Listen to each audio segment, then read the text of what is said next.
हर हर महादेव दोस्तों, महाकाल भक्ति ज्ञान चैनल में आप सबका एक बार फिर से हार्दिक स्वागत है। दोस्तों, आज मैं आपको श्रावण कृष्ण एकादशी अर्थात की कामिका एकादशी की व्रत कथा सुनाऊंगी। तो आप सभी से विनम्र निवेदन है, इस कथा को अंत तक जरूर सुने।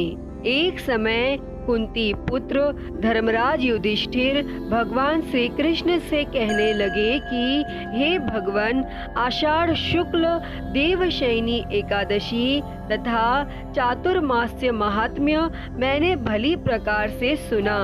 अब कृपा करके श्रावण कृष्ण एकादशी का क्या नाम है सो बताइए। तब भगवान श्री कृष्ण कहने लगे कि हे युधिष्ठिर, इस एकादशी की कथा एक समय स्वयं भगवान ब्रह्मा जी ने देवर्षि नारद से कही थी और वही मैं तुमसे कहता हूँ। नारद जी ने ब्रह्मा जी से पूछा था कि हे पितामह, श्रावण मास के कृष्ण पक्ष की एकादशी की कथा सुनने की मेरी इच्छा है। उसका क्या नाम है, क्या विधि है और उसका महात्म्य क्या है, सो कृपा करके कहिए।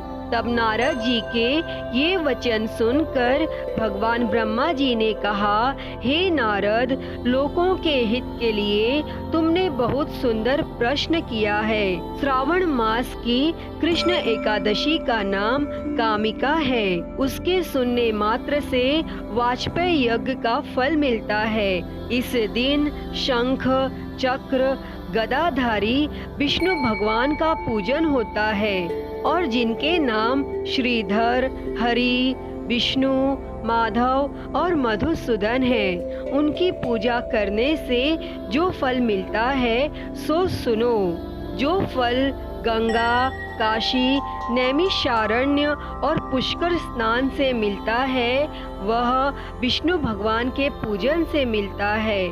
और जो फल सूर्य व चंद्र ग्रहण पर कुरुक्षेत्र और काशी में स्नान करने से, समुद्र वन सहित पृथ्वी दान करने से, सिंह राशि के बृहस्पति में, गोदावरी और गंडकी नदी में स्नान करने से भी प्राप्त नहीं होता, वह भगवान विष्णु के पूजन से मिलता है। जो मनुष्य श्रावण में भगवान का पूजन करते हैं, उनसे देवता, गंधर्व और सूर्य आदि सब पूजित हो जाते हैं। अतः पापों से डरने वाले मनुष्यों को कामिका एकादशी का व्रत और विष्णु भगवान का पूजन अवश्यमेव करना चाहिए।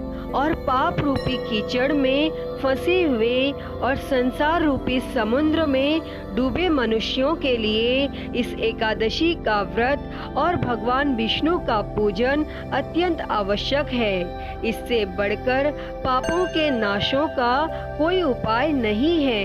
अतः हे नारद, स्वयं भगवान ने यही कहा है कि कामिका व्रत से जीव कुयोनि को प्राप्त नहीं होता।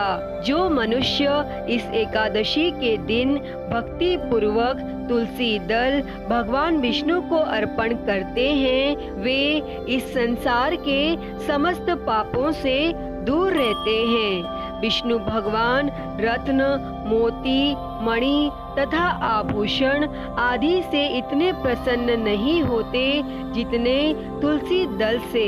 और तुलसी दल पूजन का फल 4 भार चांदी और 1 भार स्वर्ण के दान के बराबर होता है। हे नारद, मैं स्वयं भगवान की अति प्रिय तुलसी को सदैव नमस्कार करता हूँ। तुलसी के पौधे को सींचने से मनुष्य की सभी यातनाएं नष्ट हो जाती हैं और दर्शन मात्र से सब पाप नष्ट हो जाते हैं और स्पर्श से मनुष्य पवित्र हो जाता है।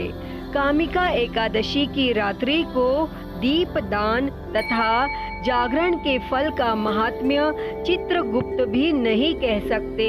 जो इस एकादशी की रात्रि को भगवान के मंदिर में दीपक जलाते हैं, उनके पितर स्वर्ग लोक में अमृत पान करते हैं। तथा जो घी या तेल का दीपक जलाते हैं वे 100 करोड़ दीपकों से प्रकाशित होकर सूर्य लोक को जाते हैं। और ब्रह्मा जी कहते हैं कि हे नारद, ब्रह्म हत्या तथा भ्रूण हत्या आदि पापों को नष्ट करने वाली इस कामिका एकादशी का व्रत मनुष्य को यत्न के साथ करना चाहिए। अतः दोस्तों, कामिका एकादशी के व्रत का महात्म्य श्रद्धा से सुनने और पढ़ने वाला मनुष्य भी सभी पापों से मुक्त होकर विष्णु लोक को जाता है। अतः हे भगवान, इस कथा को कहते, सुनते और हुंकारा भरते सब पर अपनी कृपा करना। तो बोलिए श्री हरि भगवान विष्णु की जय। तो दोस्तों, यह थी कामिका एकादशी की कथा।